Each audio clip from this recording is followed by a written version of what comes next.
Hi, gang. This is Bebo with Beauty and Lifestyle, and I just wanted to talk to you today about some life suggestions I have. There's 5 of them. Number 1 should be to maintain your spiritual journey. And my husband and I go through the Jesus Calling devotional, but you can choose a devotional of your own. And it's just to maintain your spiritual connection with God. That's the most important thing, I think. And then, to give you an example, when I don't maintain my spiritual journey with God, I end up being frustrated, all stressed out.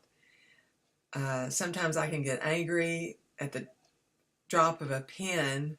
I know that might be hard to believe, even though I'm a natural redhead. But anyway, redheads are kind of known sometimes, I think, for their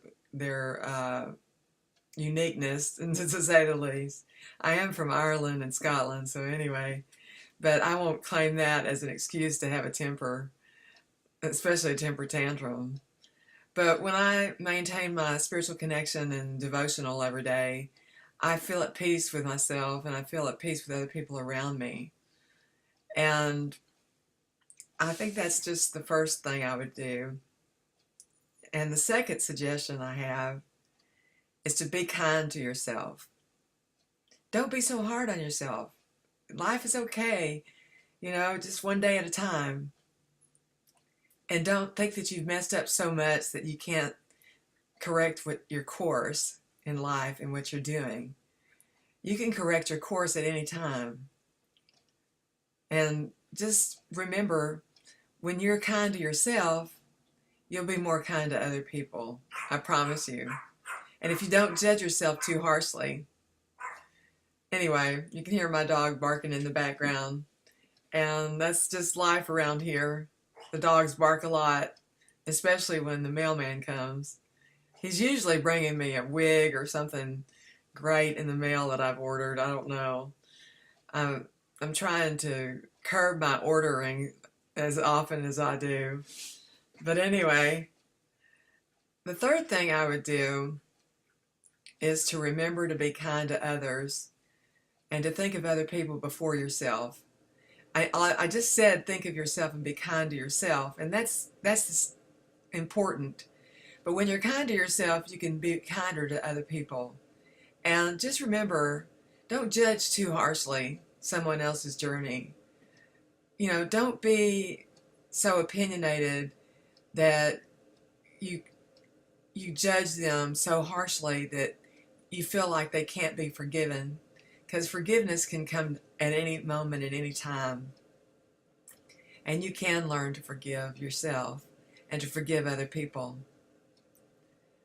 I guess the next thing I would do in the suggestions is to practice being yourself, being you. Practice being you, the original you. Out of 6 or 7 billion people on the planet, no one has your voice print or your fingerprint. You're very unique and very special. And special to me, for sure, and special to God and other people around you. So just remember that out of all the people on the planet, there's nobody like you. And don't try to copy and be somebody else that you're not. Learn from other people's mistakes, but be kind to yourself and take in consideration that you're human and we all make mistakes.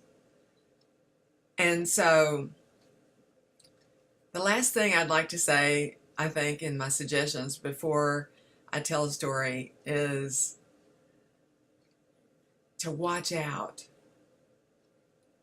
Watch out when you drive your car and be aware of your surroundings. And don't be on your cell phone texting. And talking on the phone should really only be through a car phone. Like if your phone is connected through your car, I wouldn't be holding a cell phone in your hand if I were you. It's not the safest thing to do.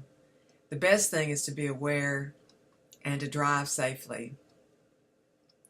But also, I wanted to tell you a short story. My sister Mary Lee is 81 years old, and she went to a Dollar General here locally, and she went in shopping and bought a few things, and she came out and she did something unusual that she didn't normally do. She put her purse in the back seat on the passenger side, and then she, had given her card away to someone else so that they could go in and go shopping, and she got in the driver's seat when all of a sudden a robber opened the door and stole her purse. And she went inside and said that she had been robbed. And then she called me on the phone. She took it really in stride, but we had to do a lot of things to recover the things that were in her purse, like her driver's license. We had to get that again. We had to cancel all her credit cards and get new numbers. We had to make sure that her Social Security card was secure. We had to, of course, they took the money, which was only $15. They risked all that for $15. But I want to give a shout out to the Longview Police Department and say, hey, thanks for a great job, because they found her purse at an AutoZone, and most of the contents were still in the purse. The only thing that was missing were the checks, of course, and we had to close her checking account and open a new bank account after she had had that account for 30 years. And the next day, the unfortunate thing was I knew this robber was going to get caught, but the very next day, he went to a different Dollar General and robbed a woman at gunpoint and pointed a gun at her and stole her purse. So that upped the charge to a felony. And so my sister, she just took it in stride and remained calm. And I told her we were going to take care of everything. And we did it methodically, just one step at a time. And she's recovered from everything in her purse. I mean, she's all right now. And I'm really thankful, because that only happened about 2 weeks ago. I'm glad that he didn't pull a gun on her. I just wanted to say, for my last point, be aware of your surroundings, especially if you're a woman, at night. Make sure you lock your doors on the inside when you're inside the car, and then you lock the doors when you go outside the car. I made a mistake one time in my teenage years. My boyfriend decided to play a prank on me, and he got his best friend to do, some of his dirty work. And what happened was I drove home to my parents' house, and I looked in my rearview mirror and I thought, oh, my boyfriend's being so kind to me. He's watching out for me, but I'm wondering why he's out at the street and he just doesn't drive up behind my car. When all of a sudden a hand came over the back of the seat and put it on my shoulder. That was my boyfriend's best friend.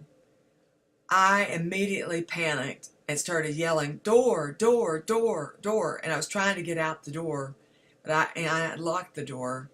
And I finally got it unlocked, and I crawled out on my hands and knees into the bushes.